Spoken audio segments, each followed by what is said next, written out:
Okay, good morning, everybody. Thank you for joining us. Our class today is sponsored by Mrs. Eva Towel in memory of her husband, Mr. Mac Towel, alav hashalom.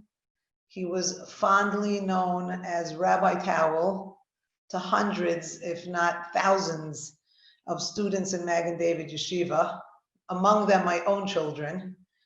And it's impossible to properly express gratitude and appreciation to the people who educate our children.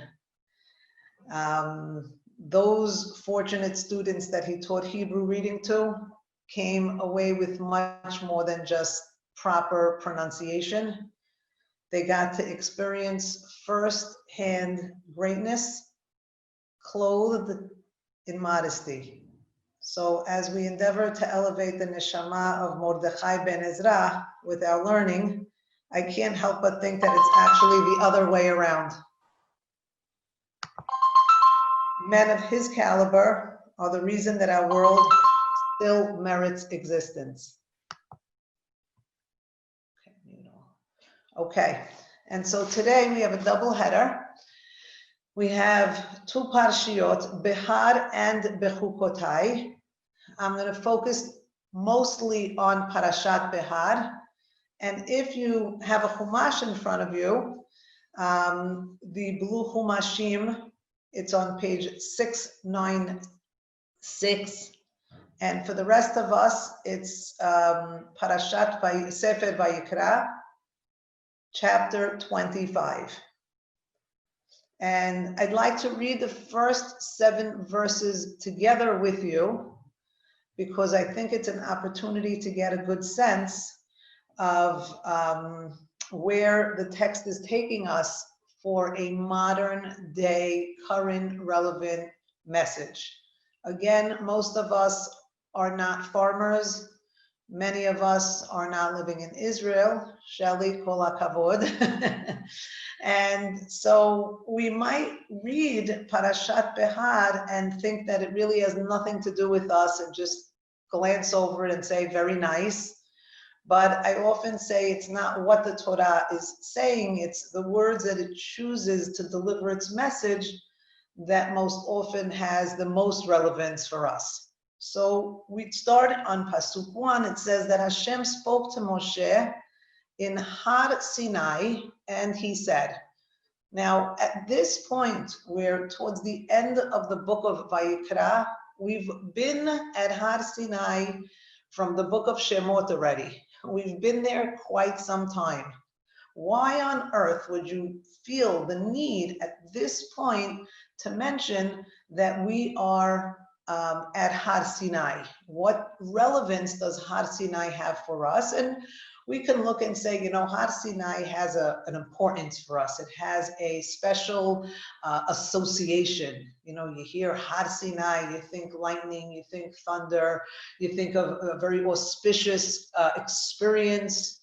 At the same time, if I say Har Sinai and you say 10 Commandments, for instance, the 10 Commandments themselves, we might start to think half of the commandments had a physical component. Half of the commandments had a spiritual component. Actually, in the reverse, the first 5 were mostly spiritual between man and God, and the next 5 were mostly physical between man and man. And so with this type of an introduction, we have to say to ourselves, even though, and I'll be a spoiler, and I'll just tell you what's going to come up in the next 6 verses, it's going to talk about working the land and resting the land. Working the land and resting the land is not very exciting of a subject matter unless we start to meld the pieces together. So the first piece I wanted you to notice is there is some reference to Har Sinai.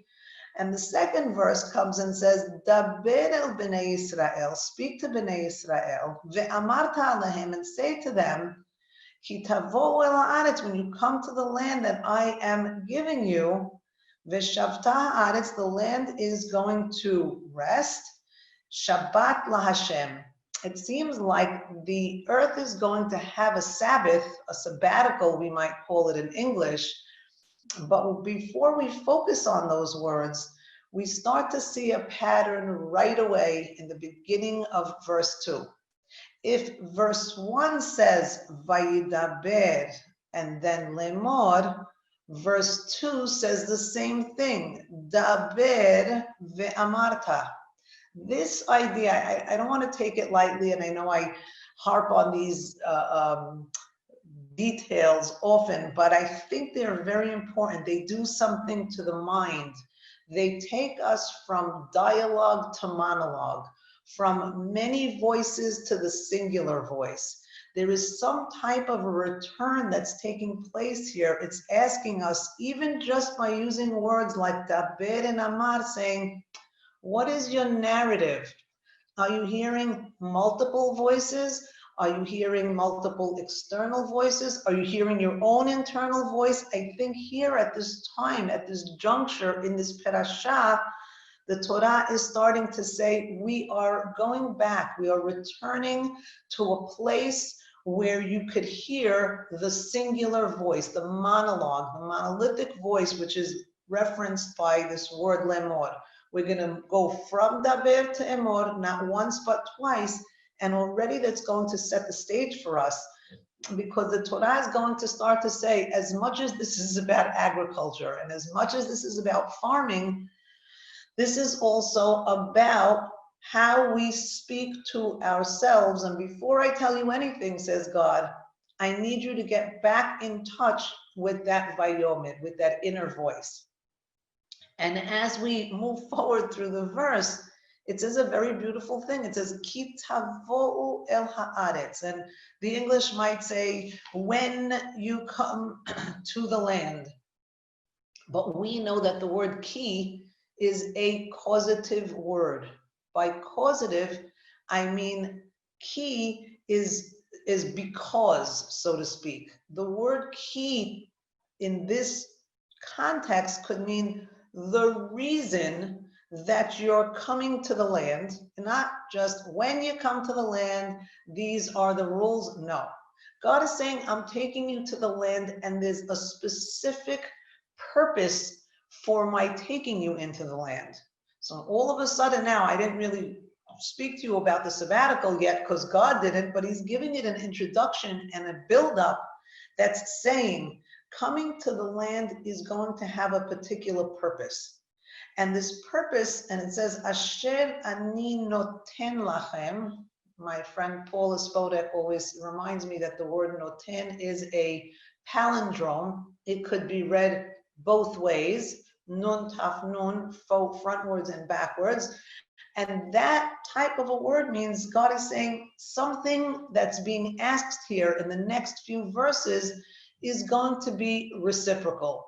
This is not going to just be a one-way street. We had a very big buildup. I didn't even tell you yet what the law is. I mean, I spoiled it, but the Torah is giving us this whole drum roll, so to speak, before it tells us, Veshavta haaretz Shabbat laHashem, that the land is going to return this word Shavta haaretz, which is a little bit anthropomorphic. It's the land that is now taking an action. I want you to pay attention to how this is presented here, because very soon we're going to see another presentation of this Shemitah law, and it's going to be presented much more differently than it is here. So here, I just want you to start to get this feeling that the Aretz itself is doing this thing where it's doing some type of a return. It's Shavta Haaretz. And then in doing this return, we have these two strange words. We don't even know what to do with them. Shabbat laHashem. It's a Sabbath for God. So somehow by the land taking a certain action, it is allowing for a godly or divine sabbatical. I mean, that's a lot to swallow in one verse. So we have to sort of pick up a couple of more Pesukim, but one of the things that I want you to notice, so that you don't think it's just me harping on Vayomer and Vayidaber and say we're going from dialogue to monologue. We're going from a plurality of voices to a singular voice. This is not just me saying it.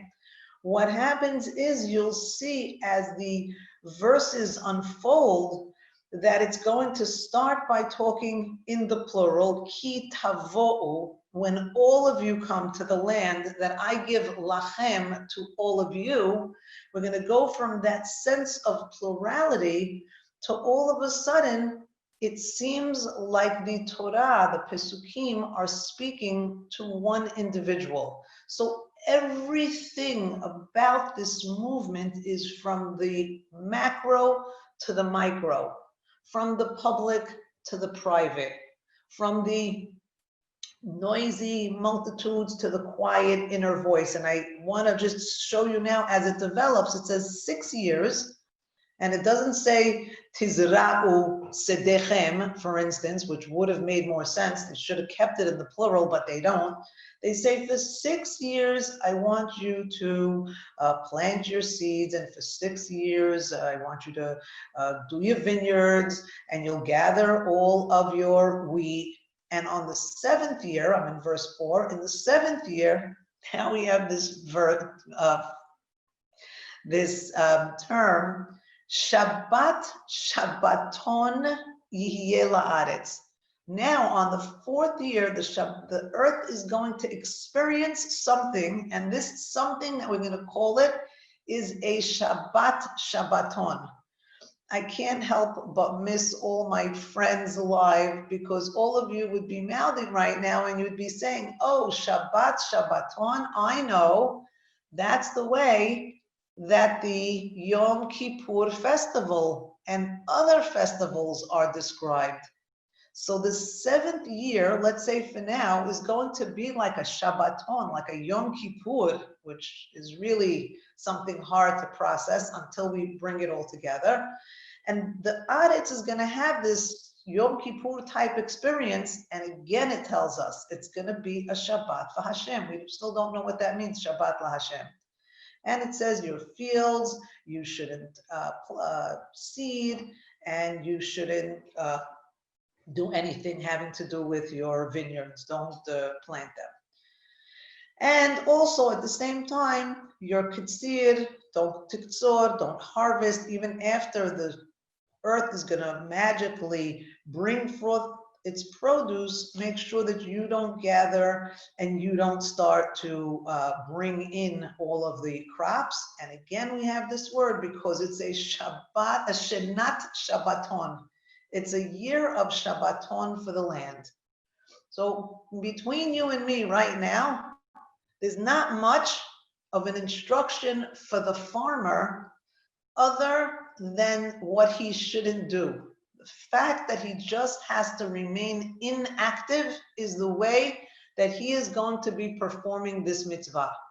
The mitzvah is for 6 years, do your work, and the 7th year, sit back. Does it sound at all like a Shabbat, for instance? Does it sound to you 6 days, do your work, and on the 7th day is a day of rest?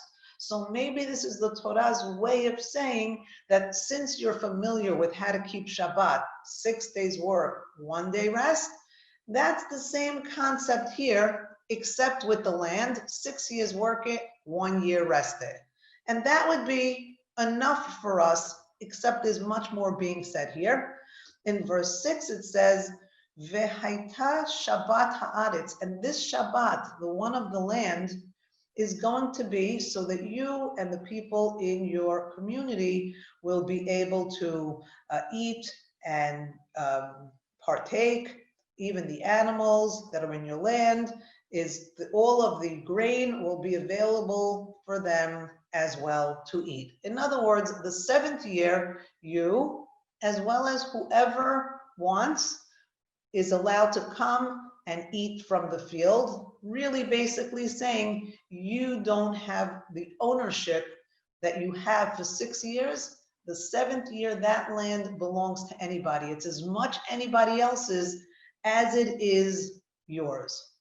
Now, a couple of things we should notice when we read through these Pesukim is, yes, we start out in a national voice, and then we come out into this personal voice, and we had said that the land is returning to itself. The land is doing all the work, and we have some elements of Yom Kippur. But for me, very, very interesting, and I always like to notice that the Torah had the option of describing this in multiple ways, but of course, and I say of course, because it chose to describe this law of Shemitah, of the natural land, using exactly 7 Pesukim as well. So already, in case you missed any of the cues along the way, the Torah is here to say, this has something to do with God's original creation of the world, the way Shabbat has something to do with the original creation of the world. And I wouldn't make such a fuss about it, except that this whole law of Shemitah that we're learning about now is practically redundant. We learned about Shemitah already. This is not the first mention of a Shemitah for us. So what do? We go back together. If you'll allow me, in the blue books, it's page 434. And for everybody else, it's in the book of Shemot, chapter 23. It's in Parashat Mishpatim, and I say that, chapter 23 in Shemot. I didn't give you a verse, I'm deciding. I figure I'm going to go to verse 9, just so that I could give you a context. When we drop a pin on a pasuk, we sort of have to broaden around and see what's taking place and what context this law is being given in. And so, in Mishpatim, I'm starting in verse 9, just to give you the sense that this is all part of a social contract that man has with his fellow man. For instance, verse 9 will say, Veged lo tilchatz, don't torture or pressure the ged, because you know the soul of the ged, because you yourself were gedim in Eretz Mitzrayim, and we could play that same key game that we learned.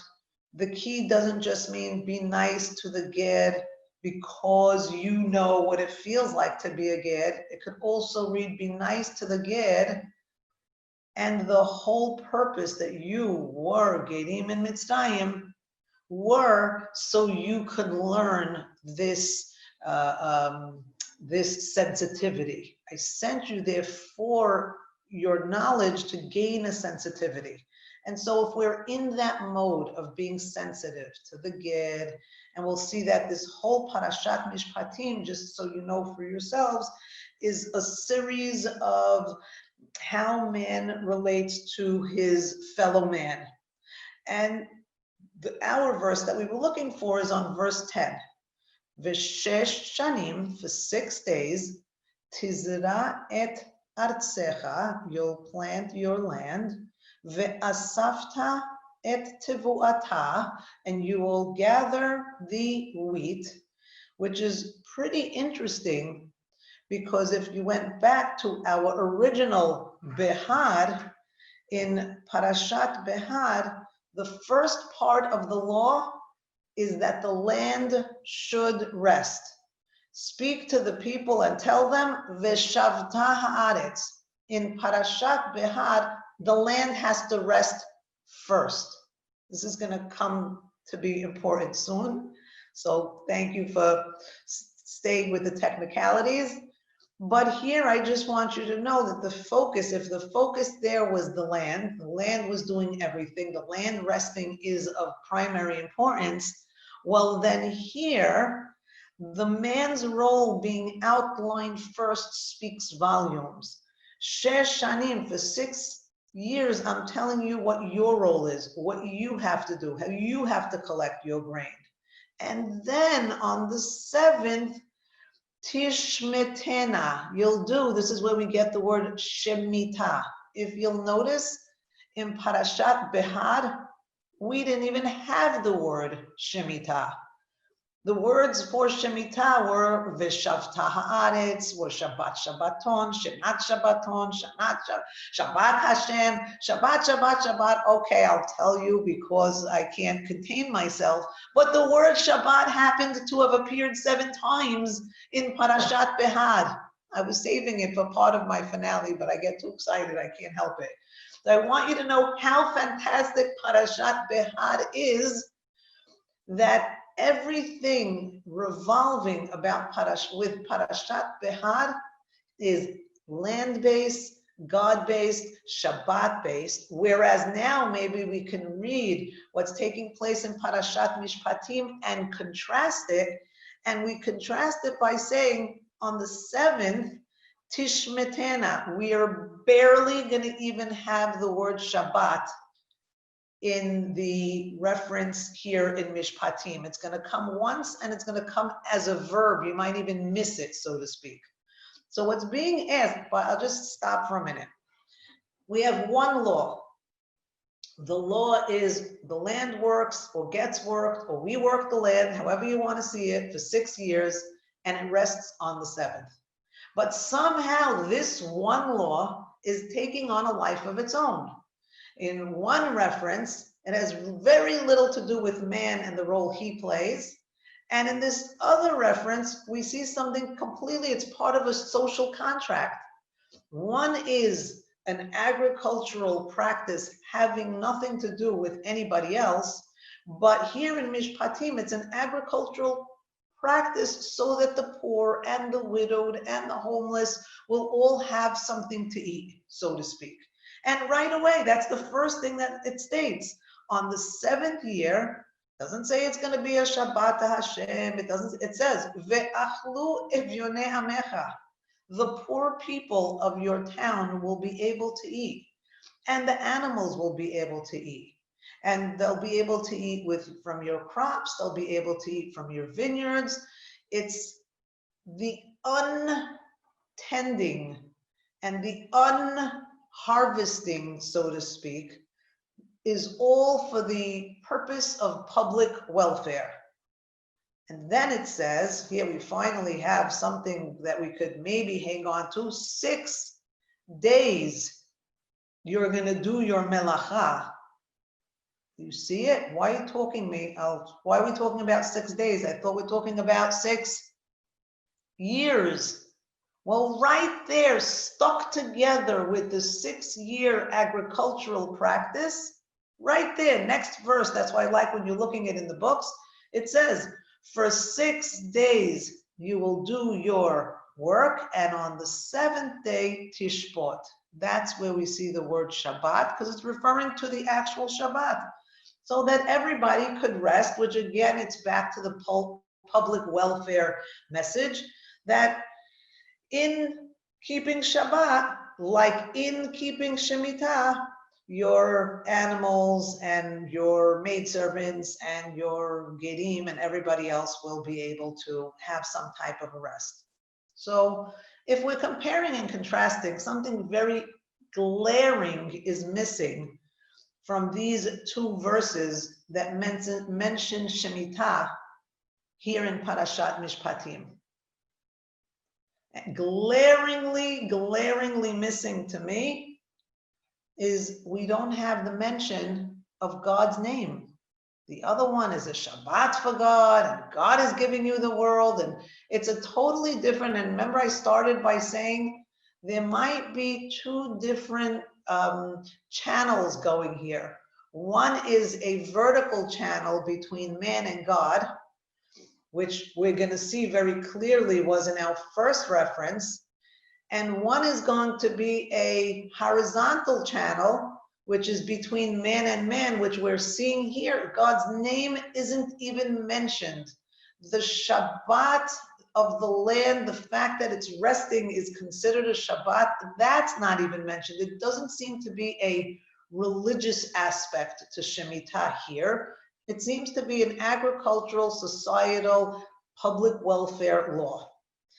And whereas Behar is focusing on the land itself, the land is doing the return. Here in Mishpatim, the focus is all on man. We're proactively enacting this Shemitah.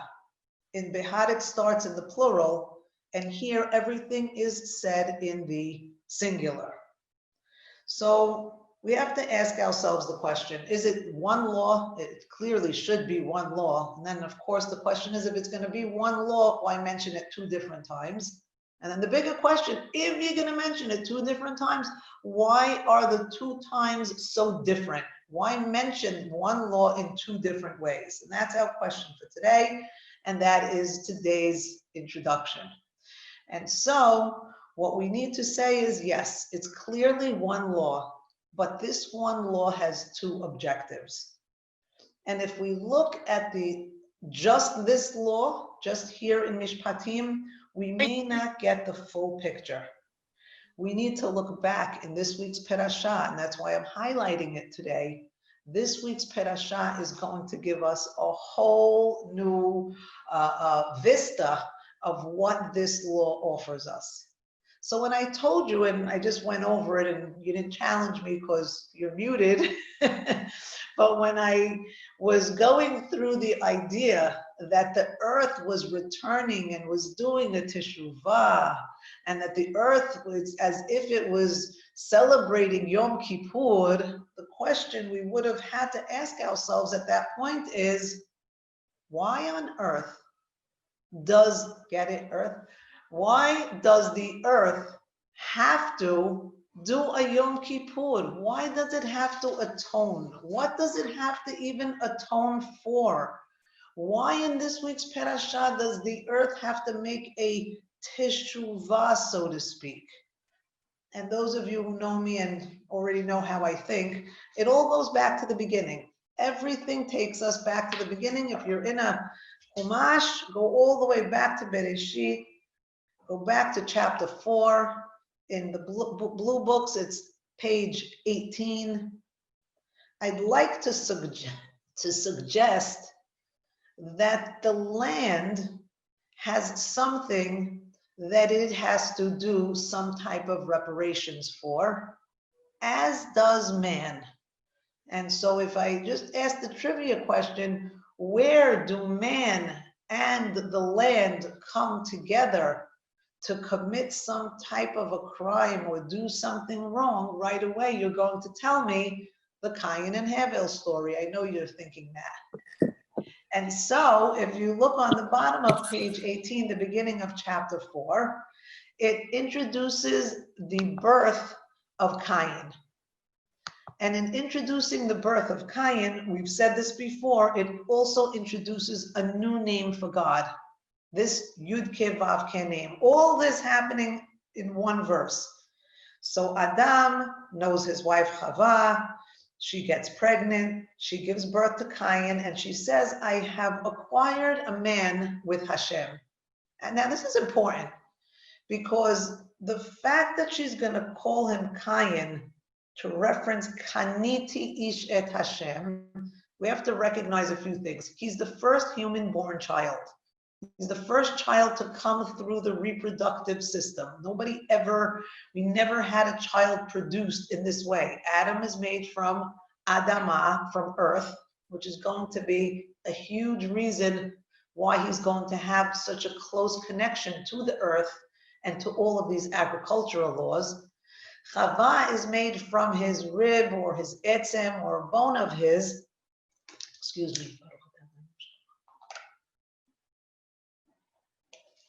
or a bone of his, but Cain, he's a different status completely.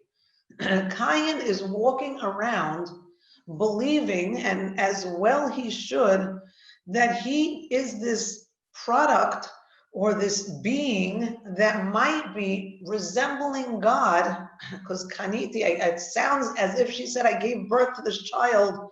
If we wanted to read this and say that she's suggesting that her conception was, so to speak, immaculate, that this child was born, she doesn't know how the birds and the bees system works this way, and she's saying God's a creator and he creates man, and if this child came through me, then he must have created this child. Again, I don't know what the education was for her to know, but clearly from the way the text records his birth, that she believes that he's a being that came about directly from God. I needed to make that point because we're going to need to go into the mind of Cain and ask ourselves what prompts his actions. And it's not just about Cain and his actions, because the Shemitah is here for us. We need to learn something for ourselves. But in learning the Shemitah, the Torah wants us to know about Cain. So not just we know about him, but we know what is encoded, what is embedded in our earliest DNA, because we all are descendants of these earliest beings. So their traumas or their difficulties or their challenges are very easily passed down through the generations to us. And somehow, in keeping the laws of the sabbatical year for the land, we are going to be able to tap into this particular situation. I'll be a little clearer as I move forward. So Chava continues to give birth, and she gives birth to another child. He's named Hevel, and Hevel's a shepherd and Cain's a farmer. Now I'm in verse 3. And it happens to be, after some years, Cain brings from the fruit of the land, he brings a gift to God, mincha. This idea of mincha, and it's actually pretty accurate of a terminology, because a mincha in the sense of sacrifices is solet, is made up of wheat, of solet belulav Hashem, is wheat mixed with oil, so to speak. So what he's bringing is very much like the mincha that we're familiar with today. And we think that this is very laudable, beautiful. He's recognizing that what he has and of his bounty, part of it should be dedicated to God. And then we have in verse 4, Hevel, Hevi gam hu. He also brings from his choicest cattle and from their fats. And what happens is that God accepts Hevel and accepts his gift, his offering, his mincha. It's called here a mincha, but today's use of the word mincha is more of, the flour. Anyway, doesn't matter. We've learned this in the past to say, what was the difference between the sacrifices? Why did God accept Hevel's and reject Cain's? And we've spoken before about these words, gam hu, that when Hevel brought the sacrifice, he brought himself. Hevel hevi, it didn't have to say gam hu. It could have just said, vehevel hevi mibchorot sono, from his choicest cattle. But when it adds these extra two words, vehevel hevi, gam hu, maybe it means that he brought also gam hu, also of himself. He understood that the korban was an extension of the self. That when we come to God, God doesn't need our sacrifices. What he needs is for us to have this sense of self and bring this awareness of who we are and what we are. And that's actually, the korban is just a representation of myself. It's my saying, God, I recognize that everything you give me, that everything that comes to me is a gift from you. And that's the Hevel Hevi Gam Hu. Maybe Cain didn't bring of himself, he just brought these gifts. And what happens next is pretty scary. It says descriptively, and El Cain and El Minchato. Not only doesn't he accept Cain's offering, but he doesn't accept Cain himself. These are very harsh words. He pays no bidding to them. And here's where I want to spend some time. Vayichad leCain me'od vayiplu panav. And Cain gets very, very angry. Charon apo in terms of God, when it says charon apo, the flaring of the nostrils, it's like one of the most intense versions of anger. So Vayichad is pretty angry, but he doesn't just get pretty angry. vayiplu panav. He has this idea, this sense where his face falls. And I did a whole study because I wanted to see who else has their face falling. And when does their face fall? So we could compare that story to this story. But guess what? Other people fall on their faces, sort of like a prostrating or a bowing forward. But I couldn't find anybody else whose actual face fell.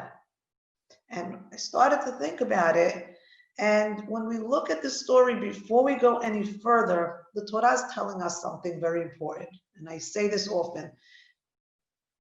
The Torah is here to be a guide and an instruction book so we could discover who we are, how we were created, and what our role in this world is vis-a-vis our Creator, and how we're going to function, and what God accepts as deems acceptable, and what God deems permissible, and what is unacceptable, and what is forbidden. That's, in a nutshell, this whole story of our history. Yes, entertaining and scandalous and exciting as many of the stories might be, they're really here so we can learn about ourselves. And so if Cain is going to have this thing, Vayichad, it's telling us, you, we, all of us, we have these tendencies. These are natural human tendencies.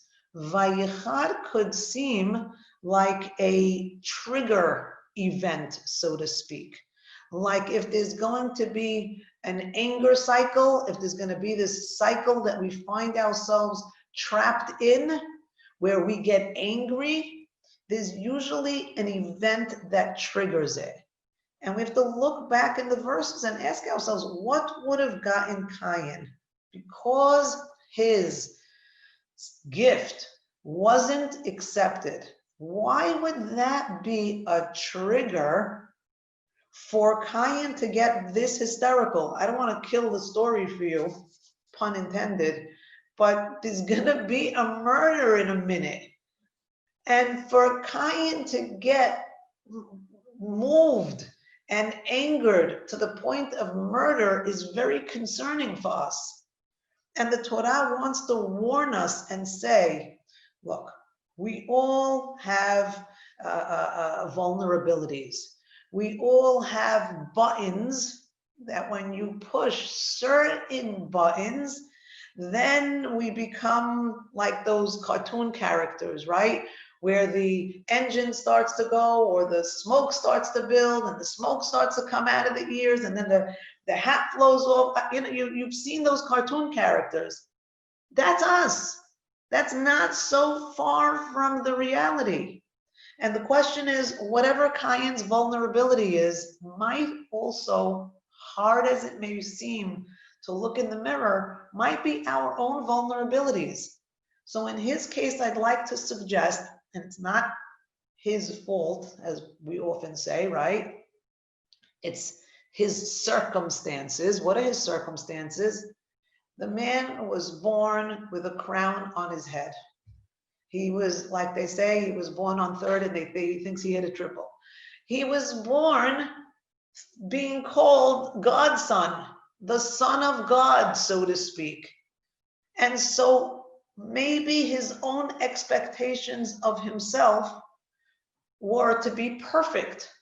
And then anything less than perfect for him was going to be pretty devastating. And a lot of us set high goals for ourselves. We have expectations for ourselves. I'm not saying not to set a high goal or an expectation, but here, if we allow for certain expectations in our world to be a certain way, and when they don't pan out that way, we allow for this cycle to begin. It's sort of like when the horse is out of the barn, it's very hard to get it back in the barn. What's happening here with Cain, once he steps into the Vayichad LeCain, once he allows that trigger to translate into something that's physical. Why am I saying that he's affected physically? You know, you could, your feelings could be hurt, your ego could be crushed. All of that could be acceptable to a point. But the minute that it becomes physical, this is so that we could know for ourselves to manage ourselves. Once naflu panav, his face falls, all of a sudden now we have physical symptoms, excuse me.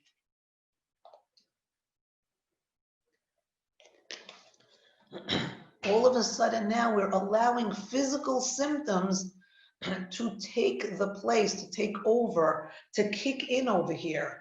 Look, some people may have high blood pressure. Some people may have a feeling of anxieties. They may have a crushing sensation in their chest. They can't breathe, a rapid heartbreak. There's many ways. Some people have to go into flashback mode. They have nightmares. They have something very often will trigger this physical symptom in the body that we could relate here with Cain, where it says, Naflu panecha, and right away God jumps in. And God says to Cain, Lama charalach velama naflu panecha. Cain, why did you go from 0 to 100 in 1 second? And of course, God knows, he's not asking the question. You know what God is doing here? By questioning him, by engaging him in conversation, by asking, you know what, Cain, why are you this angry? Why did you already get to the point where you're experiencing physical symptoms with an emotional unhappiness that you have? This is God giving Cain an opportunity to stop and think. Because as we break through each part of the cycle, it's very hard to turn back. When we go from the anger cycle into the physical symptom cycle, we're already finding ourselves in a much more dangerous place. Because once we go to this physical symptom cycle, you know what the next part of the whole cycle is? We start to react impulsively. And this is exactly what he does. God tries to tell him. He says, look, he engages him. He says, Haloim tetiv se'ed. Calm down, my friend. Don't you know that there's a way back from here? Don't you know that you can do your own version of Tov? We're going to talk about how we could stop these emotions from escalating. God is the one who's the therapist here. God is saying you can easily take a positive perspective. You could train yourself to look for the good. Halo im tetiv. Something happens. Yes, it's concerning and upsetting, but we have to train ourselves to see, is there even a shred of something good that could come from this?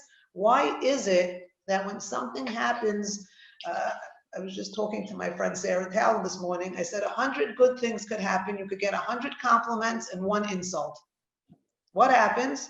You take the 100 compliments, you shuffle them aside, you schmuffle them, yeah, very nice, you've just put up.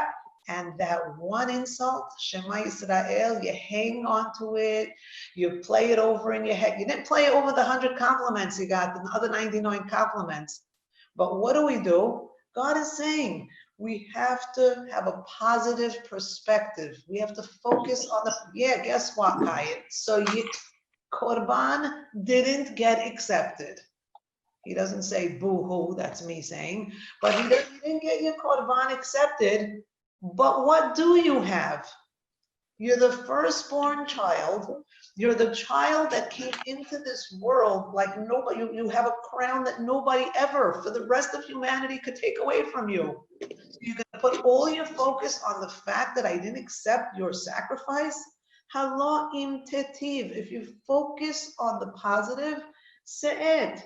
Train yourself to focus on the good things, and se'ed, you'll be uplifted. But im lo tetiv, I'm just telling you from now, if you don't take my advice, says God, you're not going to be in a neutral place. Im lo tetiv, you're not going to focus on the positive. Petach chatat rovetz. Let me just tell you something. You're going to downward spiral even further. The chet, the emotions that are taking you down this miserable cycle, they're strong enough to prevail. And they're egging you on and they're feeding you on. And those mechanisms that you have in your mind saying, yeah, you should be angry. What the heck? What? After everything I did, they're feeding a narrative in your mind that's going to allow you to go down this dangerous cycle. But what does God say? Imagine God is his therapist. God is the one who's giving him a pep talk. And he's not giving him a pep talk. We have to hang on to every word that God's telling Cain because he's speaking to us as well. He's saying this is going to be part of your intergenerational transmission of trauma. This is going not to just be something that Cain's going to have to deal with in his lifetime. It's something that everybody's going to have to deal with in their lifetime. So says God very generously. Let me make sure that for all time, in verse 7, it's going to say these words so that we never lose sight of ve'ata timshol bo. Yes, says God. I created you with a DNA that you have triggers and you have vulnerabilities and there's an anger cycle. And once you get angry, you're going to go into all of these physical symptoms. All of that's part of your DNA.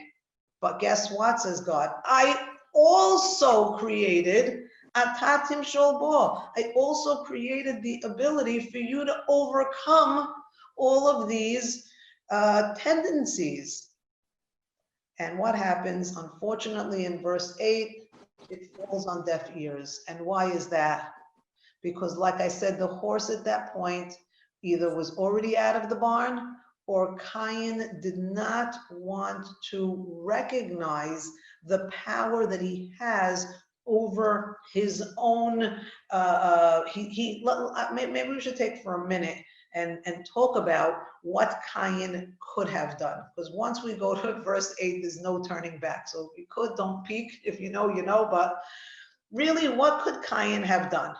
Okay, we're talking about it, but unfortunately, I'm the one doing all the talking. But I will say this. A lot of things are available. A lot of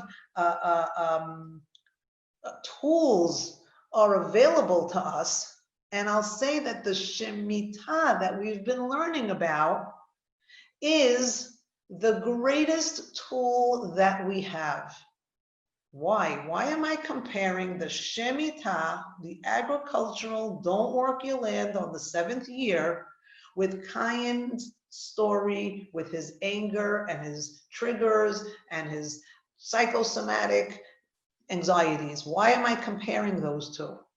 Because God is teaching us the power of the pause. We have to press the pause button. In our agricultural, in our fields, we have to press the pause button. If we don't stop and press the pause button, then we're not going to be able. Here, God tried to press the pause button with Cain and says, hold it. The question is, what are we doing during this pause? What are we doing? So if you want to speak psychologically, during the pause, we have to stop and consider things like, do I have a positive enough perspective? Do I spin things in the right way, in the positive way? Do I absorb enough of the positive that comes into my life? Or do I only focus on the negative? That would be one thing. Do I acknowledge that there's always another way that I react? Do I stop for a minute and say, hey, should I blow my top here? Should I kill my brother? Should I go into a fit of fury?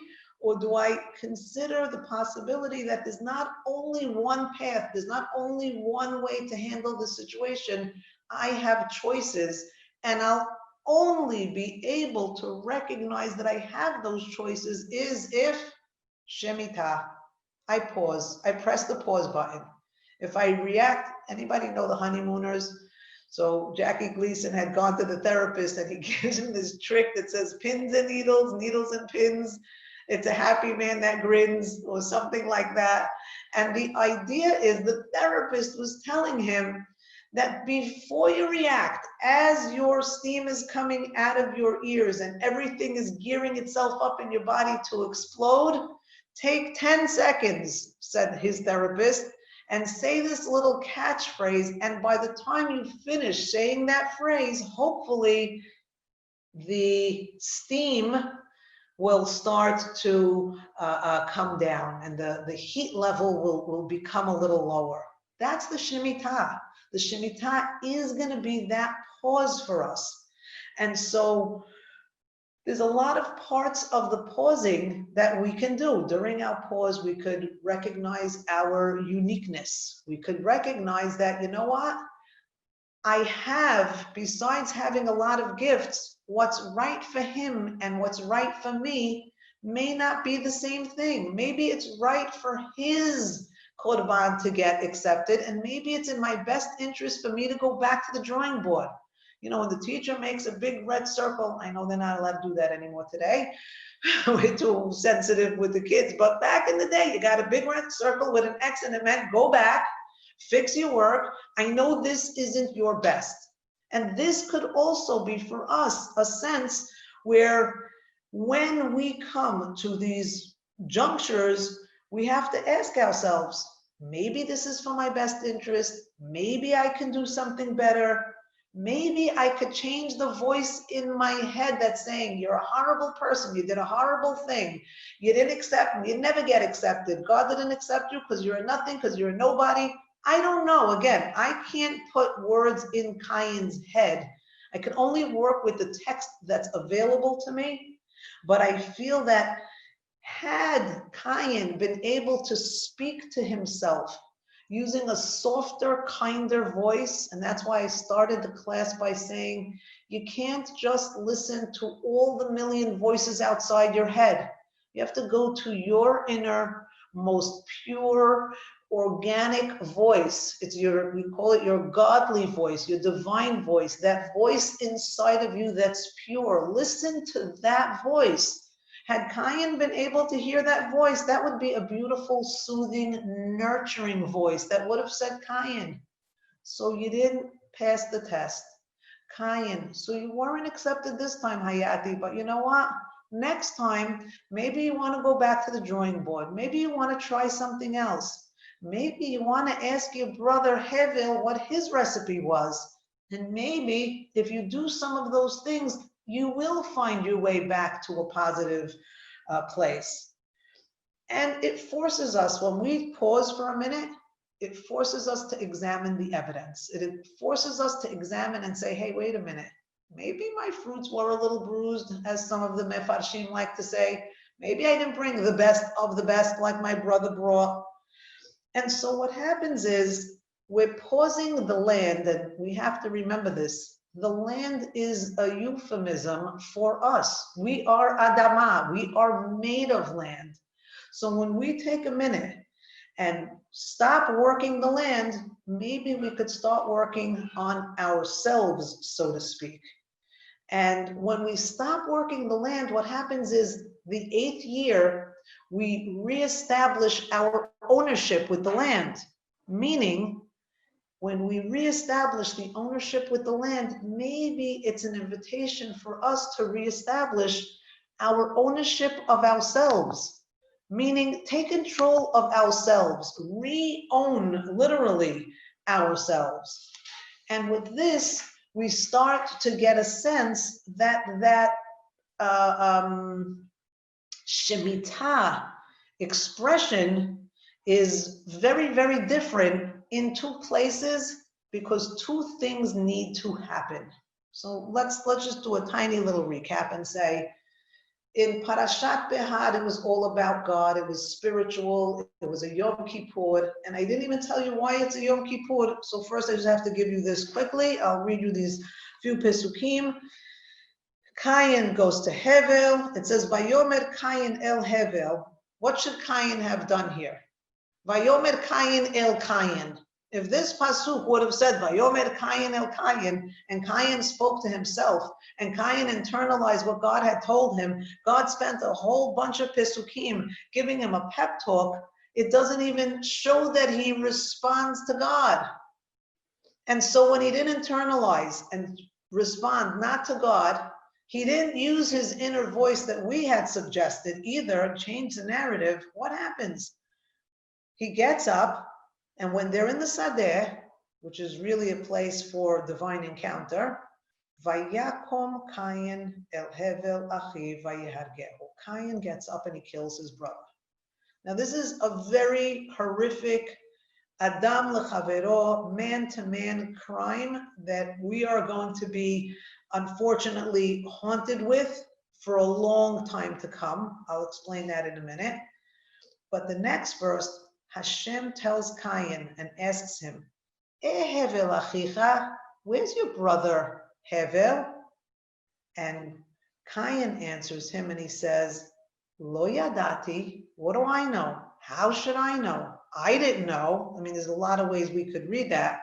And he could possibly be saying, Hashomer achi anochi. Either I didn't know that I am his secretary, snarky, sarcastic remark. How should I know where he is? Why don't you ask his secretary? I didn't know I was now his appointed caretaker. Or he could have also said, how should I know, God? Hashomer achi, the one who's supposed to be watching my brother, is the Anochi, is you, God. You're the one who should know. What are you coming to ask me for? Regardless, it's a pretty harsh response, but we're going to need to reference it in a minute. And God says, Me asita, what have you done? What physical, what physical impulse, what reaction did you have physically? Because I hear the sound of your brother's blood screaming out to me from the land. And if we just ended here, I might say that the earth, the poor earth, it's an innocent bystander. There it was, perfectly holy. God just created the world a couple of days ago.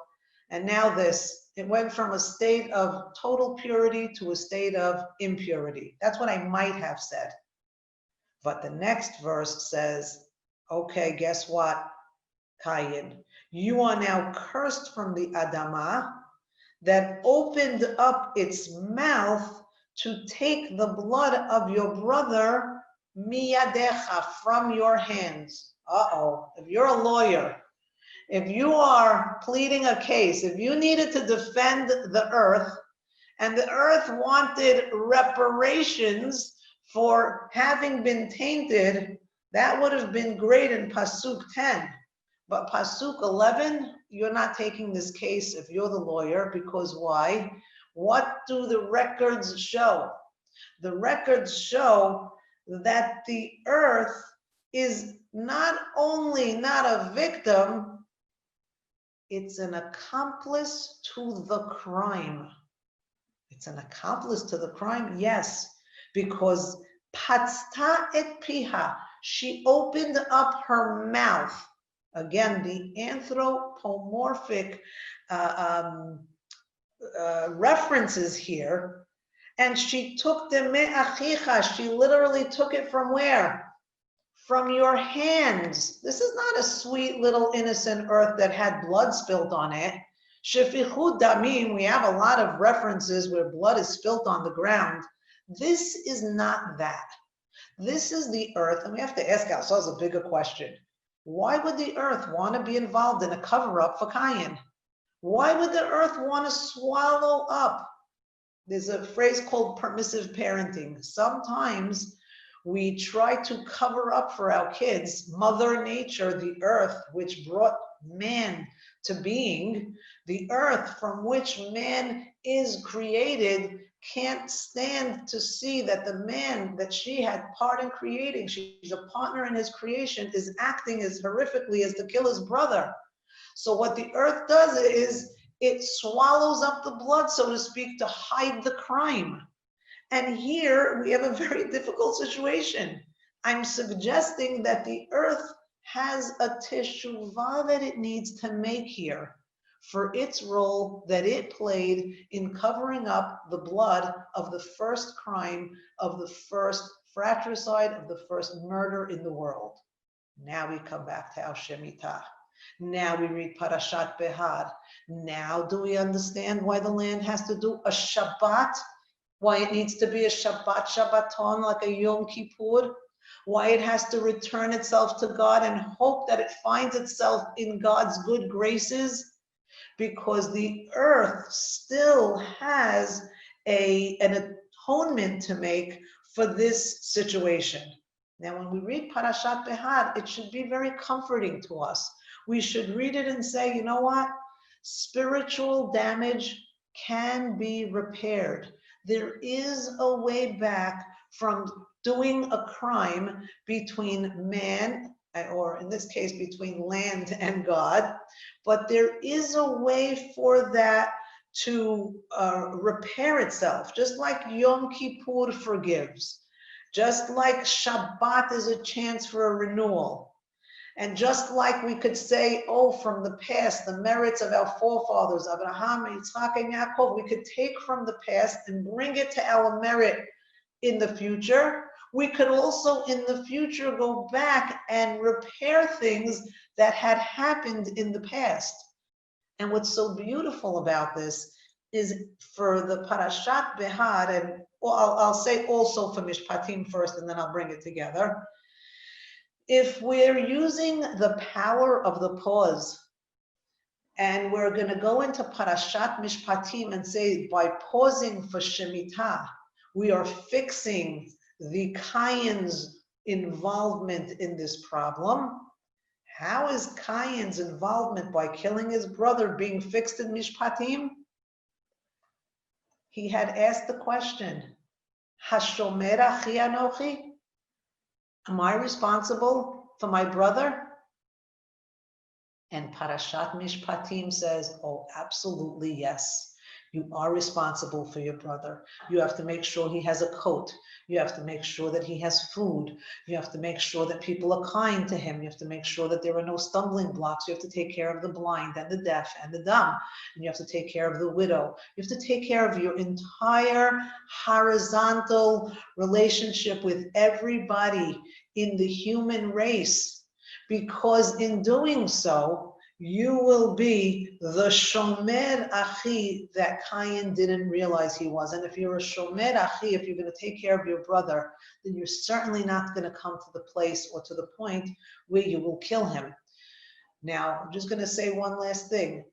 For 6 years, we're working the land. What are we doing for 6 years when we're working the land? For 6 years, as we're working the land, what are we doing? We're looking down. On the 7th year, when we're not working the land anymore, what do we have to do? What do we have? We have no choice. We have to look up and we have to say, please, God, I'm not getting a salary this year. I don't have any income this year. It forces us to look up. And during this time of pausing, we're able to reconnect to Hashem. And especially now, we're here, we're in our homes, we have corona issues going on all around us. And if you ask me, the world is on one big fat pause. The world has a big pause button that's been pressed, and everybody needs to stop what they're doing. And I'd like to say from the Shemitah that we should take an opportunity during this time to use this time in a meaningful way. To use this time to either connect to ourselves, like we do in Parashat Behar, to go from all those multiple voices to our own personal voice. And I've heard so many stories about how we are using this time to connect and be concerned about our public welfare and be concerned about being kind to other people and be nice to our human beings. I believe that this parasha comes at a perfect time for us. And my prayer is that as we look up, that Hashem is going to take this awakening from below, this fact that everybody here on earth is now awakening from below to above, and that God will shower us as he does after the Shemitah year. He'll give us double on the 6th year so that on the 7th year you'll have more. God will shower us, God willing, with all of the blessings, all of the shefa, all of the greatness and the kindness that exists. And that as each generation moves forward, we don't have to have any of this part of this DNA within us that we had originally. Every generation is going to do its part, our part, to start to create a new DNA, one that is filled with kindness to others, and most importantly, kindness to ourselves. So with this, I end today's class. I'm going to take a minute to just read the chats. I see that somebody's clicking on it, so I will look at it quickly, and then we'll just all unmute ourselves. I have to say, you guys write the nicest things. I wish I could. Thank you. I wish I could print them out. Thank you. I just didn't know if there was any questions. I'll see if I can Thank find you, them Vivien. quickly. Thank you.